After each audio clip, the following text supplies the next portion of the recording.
This is Chapter 6, Stage 3. We are adding adjustment layers to our file. Click to select the painter to make it active, and then zoom in on the hand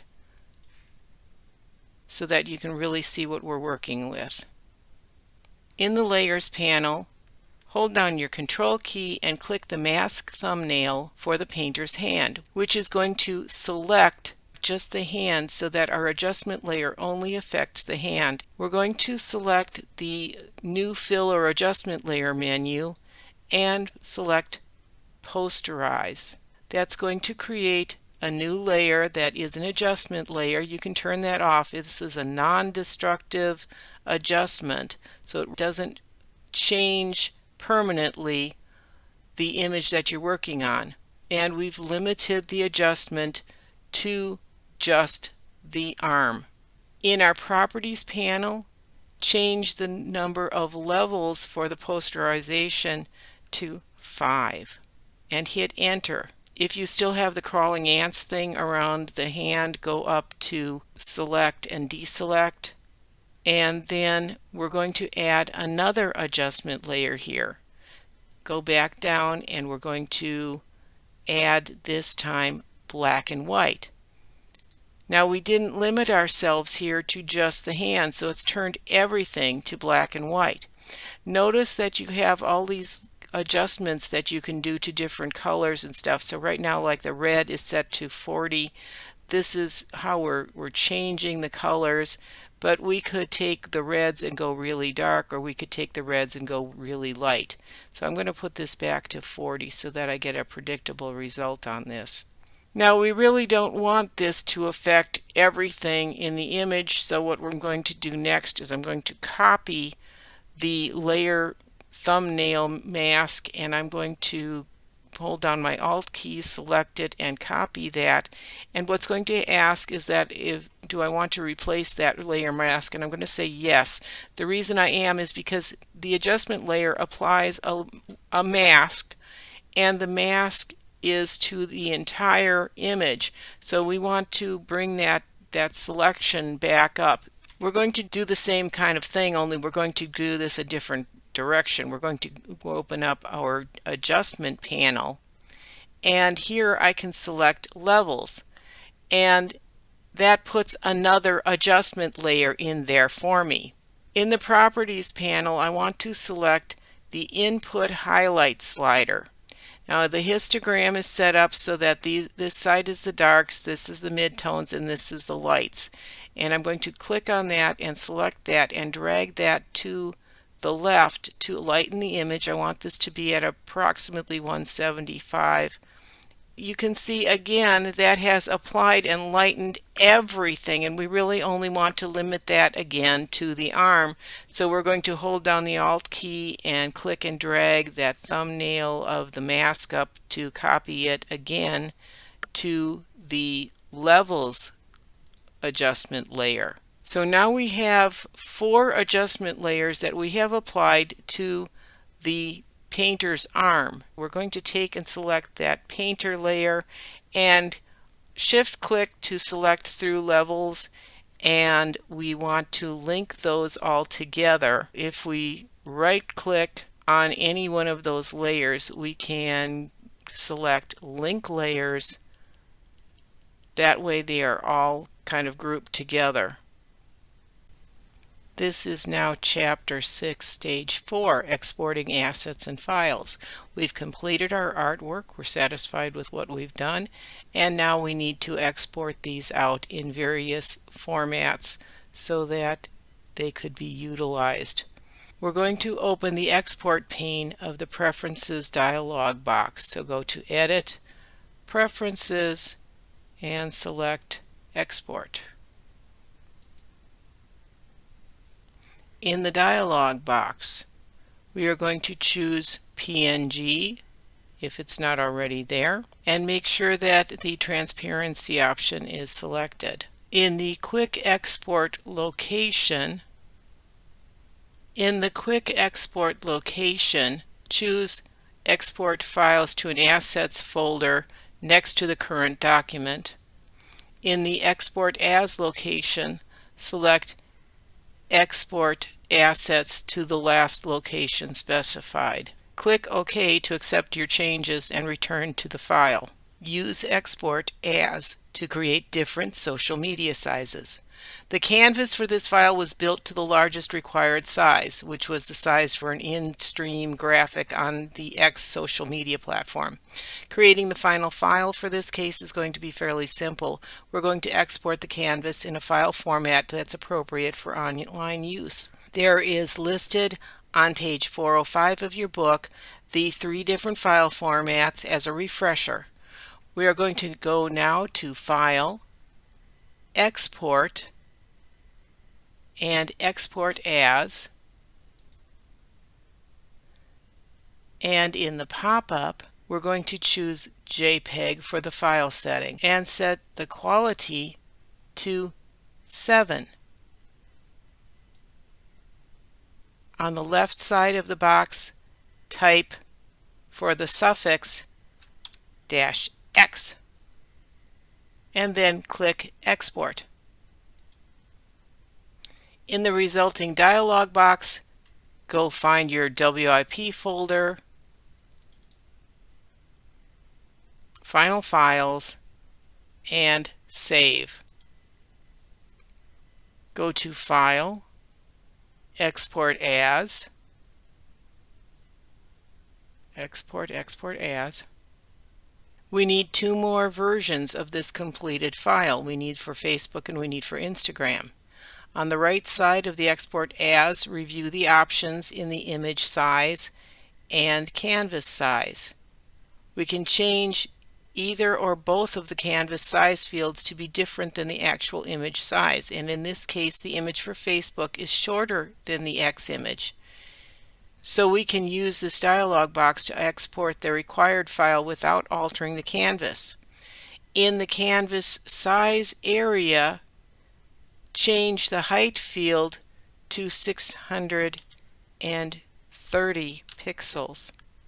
On the left side for the suffix, we're going to type in -Facebook. Well, mine changed to 1120 by 630, so yours might be about the same. Click the plus button to add another variation. Open the size menu and review your options.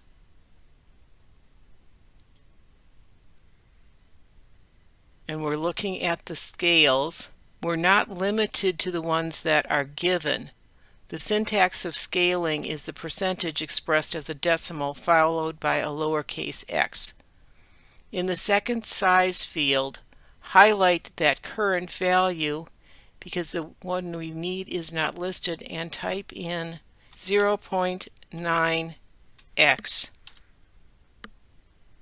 And for the suffix, we're going to put in -Insta for Instagram.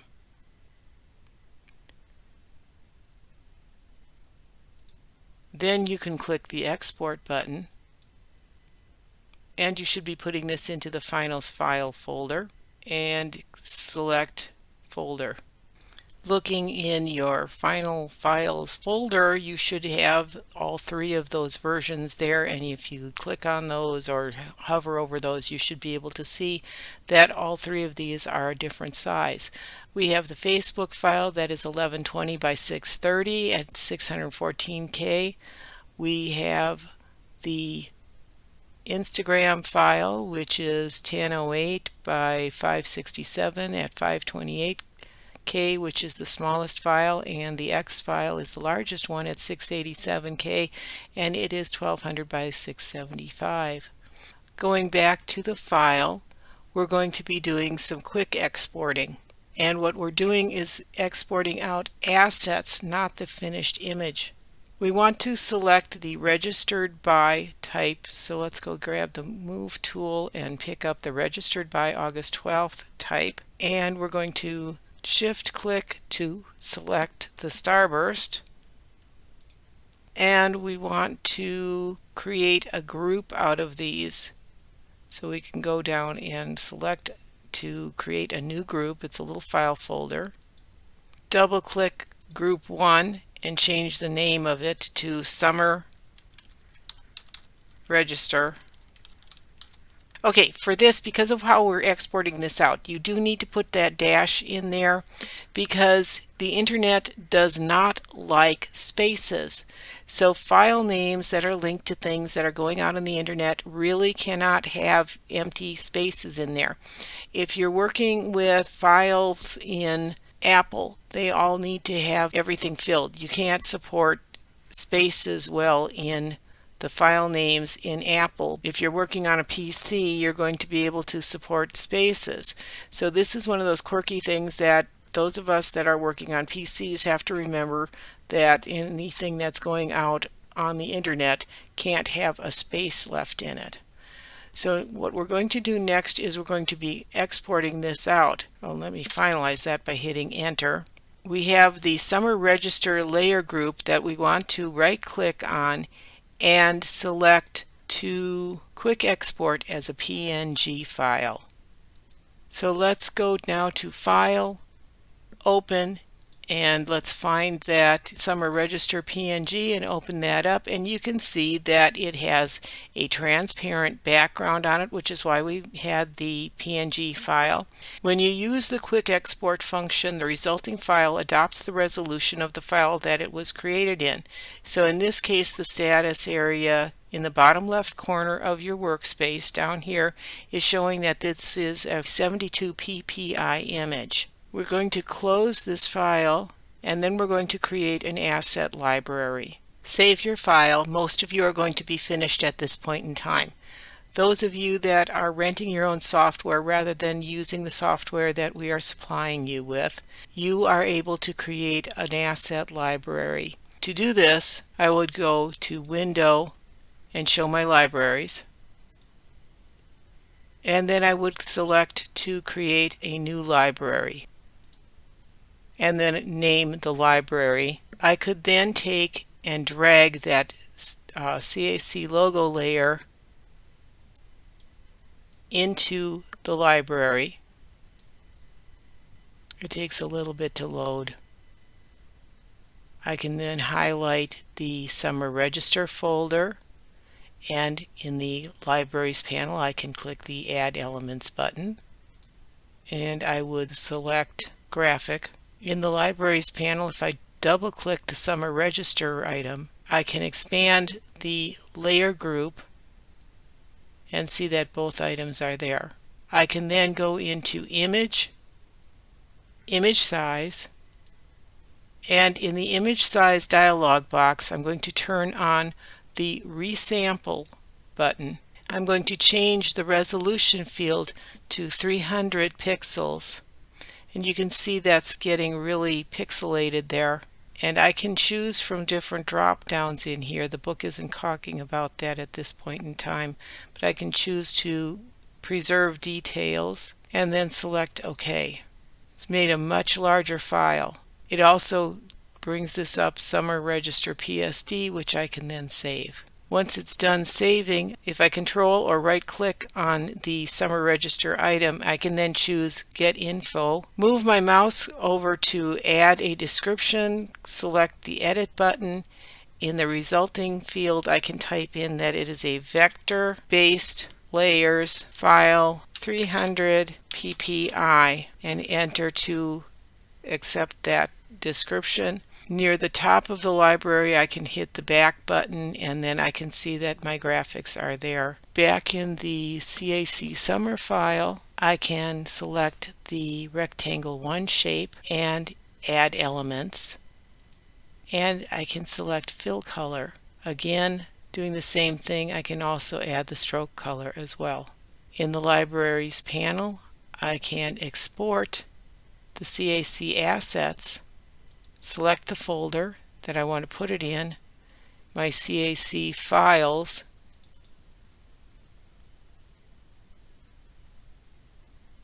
and you can see it's going to be a CAC assets library file.